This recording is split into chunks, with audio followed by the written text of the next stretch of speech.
how important do you think it is to have and to live by principles or rules, for sake of a better word? Do you think having principles is a key factor to success? Right. So to really succeed in life, I had to come up with some coping dreams or some principles that I really wanted to execute. Well, actually, it was more of halfway through my business career, I realized that I started to look around all the people around me, at the successful ones and the ones that were not successful. And it's pretty quick to see that the really successful ones have some real strong principles, and the ones that don't, and success covers a wide range. It's not just financial. It's personal. It's family. There's a lot of things that I would define as success.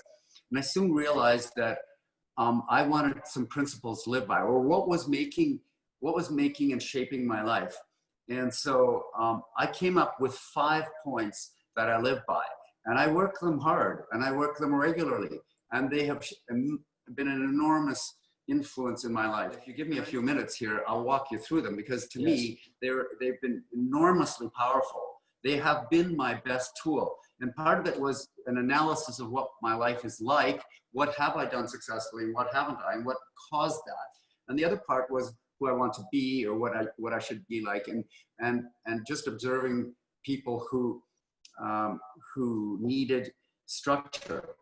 So the first one that I came up with is to invest heavily in my family and my friends, and in my personal health, and my relationship with God. That the best thing I have on this planet is my family. That's the strongest thing that I can count on. They're there, and they're my powerhouse. They're the ones they're my insurance policy for that matter. My family and my friends are my insurance policy. I don't need to buy insurance. And it goes back to the old school of a barn burns down in a little town, and everybody comes and fixes it and then builds a new one. So the community is inbred in me, and it's a very powerful part of who I am. And so investing in them I use the word investing very carefully, because it required me to think about investing, giving when I didn't expect a return, until there came a time where I might need it. And so my first principle: invest heavily in that, in your relationship. For example, investing in physical health would be part of that. And I realized that early on, actually, because I ran a lot of marathons, and I realized that putting myself into a difficult position of hardship willingly, like running a marathon, and really focusing on strengthening my resolve, my will, so for that matter, was so important, because it would spill over into everything else I wanted to do. So now I had the power to do something, because I did something hard willingly. And I remember a friend invited me to a little investment seminar. There was just 3 of us. And so we were talking, and we were talking about, are you still staying in shape? Are you still biking? Are you still running? Yeah, we're doing this. And one of the 3 looked at me and said, so how do you do it? Because I don't have the power to stay with a program. I just don't have the resolve. And I looked at him and I said, here's what I do. I consider staying in shape and going out and doing my 15 or 20K run or whatever it was. I considered it as investment. I don't look at it to see how much fun am I having. Because to me, it was always, I wanted to return somewhere. Where would I get the return? Maybe when I was 70 or 75 or 80 or somewhere. Or simply the quality of my life went up. So I looked at him and I said, here's what I say when I'm struggling in that aspect. I say, shut up, Levi, you're investing, when I'm at kilometer 25 and I'm having a hard time. Shut up, Levi, you're investing. And so what was very profound about that, because he looked at me and he repeated it. Shut up, you're investing. I said, do you have RRSPs? And he said, of course I do. I said, so it's the same principle. You have to put in, and the sooner you can do it in your life, the longer your payback will be. Just like any money you're putting in the bank. So I found that to be very profound in my life, because I had a plan, and I actually worked the plan. I worked it all my life. I've run like 30 some marathons. And it wasn't only because I loved running so much, although that was a great rejuvenating of my spirit and body, but it was also a principle that I wanted to perform, which would be that if I could do that hard thing willingly, I would have that spill over to almost anything else I wanted to do, because I built resolve, and I built the ability to suck it up. I built the ability to just hold in there in hardships. And so that was my first principle. And then, my relationship with God was important to me. In my case, that was something I wanted to do, have a prayer time, have a time to meditate and be really personally, have a personal relationship with what I see in life as there's much more to what what you see daily in front of you, and just to meditate on the grandeur of life in such a space and time as we are in. I think it makes life a lot easier when people can answer the question why. Because in most cases, when somebody goes and says, oh, I think I'd like to stay in shape, it's not about just saying, I just want to stay in shape, or I want to accomplish something. You need to be able to have a good answer to the question why. Why is that so important? Is because when times are tough, you no longer have a shallow foundation. You actually have a really powerful place that says, oh, here's a really good reason why I'm doing it. Like, that's why I use the word investment, because most of us, or many people, look to the future to have some money left over, or to invest in things. And so they have a pretty good reason to do it. So if you have a really good answer to the question why, it's just a lot easier. I do want to go into the deeper questions of life, because I need to know more about, what's my purpose? What's the whole point of it? Did we just come from? There's a lot of science out there that says, or theories that talk about evolution, or that talk about how we came to be, and I don't buy many of those, because they don't make sense to me. There's too much order and logic in when I look around where my setting here, which is absolutely spectacular. I'm always in wonder and awe. And Levi is really focused on creating an alignment between his body, his soul, and his spirit. And that really comes from point one, summarized as investing consistently in relationships and health. That alignment between body, soul, spirit is key. So point number two. Point number two, simple, embrace your adversity. I found too often, for me and for those around me, as soon as something really hard comes along, we want to exit from it. We look for every way that we can to reduce the pain, or get out of a difficult situation. I think the contrary. I think embracing your adversities and understanding that your adversities shape you. It's just like writing tests for anything you study. That we've forgotten how important the really hard things in life are. They are critical for our success. And so I've used the phrase for myself, embrace your adversities, because too often I've found that really difficult thing that I went through over there shaped me this way, or actually it was a real blessing or something amazing in disguise. So what I thought was something horrible turned out to be something beautiful. So it's a trick to think, or it's false to think that all hardships like that are not good for us. Many of them are super important for your success. So I use that one a lot. So when I'm in a tough spot, I often go, the first thing I'm going to do is calm down in it, stay calm in it. Why? Because I don't even know yet if it's bad for me or not. So until I really know that, I'm just going to stay calm. I focused on just staying calm myself. I might be in distress for 24 hours, but I work really hard at coming back to my equilibrium.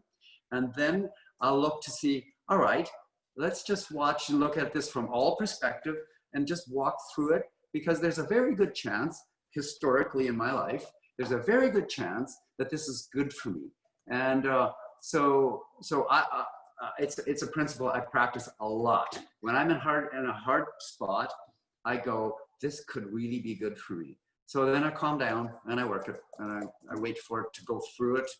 And usually when you're calm in a hard place, you make better choices. Point 2 is embrace your adversity. This is going to shape and bring you growth. And from that growth comes the blessings that we're going to get from that challenge that we've overcome, that confidence that we'll build. But really important that I thought you said was stay calm and work on what you're focused on. Focus on your thinking to be defining it by asking the question, what's great about this challenge, this moment I'm in? What can I learn? And don't make a decision in a poor state. Right. Good. Point 3. Yeah. Point 3 is learn to let go. I use that one a lot. Matter of fact, I practiced it this last year a lot again. What do I mean by learn to let go? I personally don't carry any baggage, like really zero. Why? Because I have committed to myself that I will not carry any baggage, because I'm learning to let it go. And either I make a choice, either I confront the situation that needs to be dealt with and deal with it as well as I can, or when I am done with that portion, whether it worked or didn't, then I back off and I go, okay, now is my time to say, this now needs to come out of my system. It needs to come out of my brain. And I am no longer, I used to go for a walk when I was really disturbed about something. Somebody did something, somebody wronged me, said something really mean to me, or whatever it was, or I need to get over a failure, an investment failure, or a business venture thing that was really difficult. I'd go for a walk, and I would say this: before I finished this walk, I will have let go. So letting go for me was always a choice. My feelings rarely were there. It was the beginning of my feelings following my choice. And sometimes it would take weeks, months for the feelings to follow and come in line, but it was always initiated by choice. So I don't carry any baggage. When I am really upset about something, I give myself 24 hours to be really upset about it. And then my next step is, okay, then I make my plan. How am I going to come out of this? And then I work the plan, and my brain shifts from being afraid and anxious to working the plan. And that involves, all right, here's my time. I'm letting go. And I move on, and it works really well for me. It might not work for everyone, but it certainly works for me. Wow. I think that is really an amazing chunk of gold for all of us, because our emotions create motion, right? And unfortunately, our focus can quite often, Bob, cause us to make decisions on a negative energy or focus, which isn't going to usually bring a positive outcome. So the skill that I just learned from you, Levi, and I use this quite a bit, but really emphasize for me, is that allow yourself to be real, to feel what you feel. Give yourself a defined period of time to allow yourself to think, to feel it. Then do something physical that's almost like a ritual of letting it go. Whether it's a walk, whether it's a run, whether it's a workout, a hike, it doesn't matter what it is, but start, allow yourself to feel that anger, frustration, whatever it might be. Then what is good about this? And after you've defined that, move into the action steps and create a plan on how to move forward from the decision. And at the end of that activity, you've actually created a mini priority list of how to move forward in your next steps. That's profound to me, and an effective tool for all of us to remember. It might give yourself the time, 24 hours, whatever it is, to go through it and work through it mentally, but then take a physical action combined with your choice to physically let it go and move forward. So the next point 4, we probably need to move on. Yeah, it is perfect. Is give. Like, and when you think, Levi's principle is giving, or be a giver, I think it talks about character. Like, you should always try, I always try to give much more than I receive. Because I find the joy in giving. I find the joy in investing, whether it is just giving compliments, or whether it's actually giving somebody a hand with something, or whether it's financial. I think giving just, it's like a mirror that you can look into and say, you can say, do I give more than I receive from those? Or am I needy? Do I need things from people around me that make me happy? Or am I the author of my happiness? And so I think it's just a really good check in your life to say, where am I at with what I've learned about what life is about? And it's not about me. So therefore, I should be investing in giving, be a giver on all fronts of my life. And I find that when I have that attitude all the time, all the relationships and everything around me actually are much happier. There's a lot less stress in my world. So, you know, a lot of these principles that I'm talking about are actually, they were for me to cope with my own issues in life. So, so just to make the whole point relatively short, there's lots more behind it, but it would be just focus on being a giver. Give on various fronts in your life. Wow. So one is to invest consistently in relationships and health. 2, embracing our adversities and challenges. 3, learn to let go of the pain. 4, give. Mm-hmm. And we have a statement Bob and I talk about a lot, and that is we need to grow, which is learning. Mm. That allows us to fill our cup so that we have something to give. Mm-hmm. And what you've just expressed is very much in line with that. Constant and never-ending improvement and growth, where we're focused, who we are surrounded by, and proximity you've touched on, and ultimately give what we want to get as a minimum level. And ultimately, what I really respect is that you're trying to give generously so that you're giving more than what you would get back. You're bringing value. We're in somewhat of a dangerous time, even say politically and otherwise, where culturally people want something. They expect, whether it's money from government or policy change, whatever, they're always looking for some, but what could they get rather than how can I contribute?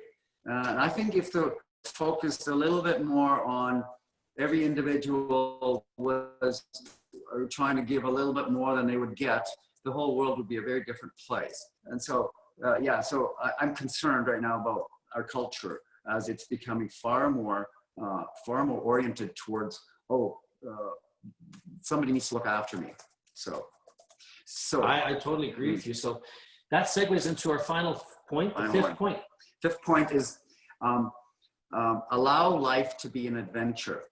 And it sounds kind of like maybe like an odd statement, but for me, it's very real, because imagine somebody is writing a book or writing down everything that's happening to you and your thoughts every day. And there's going to be this book in the end.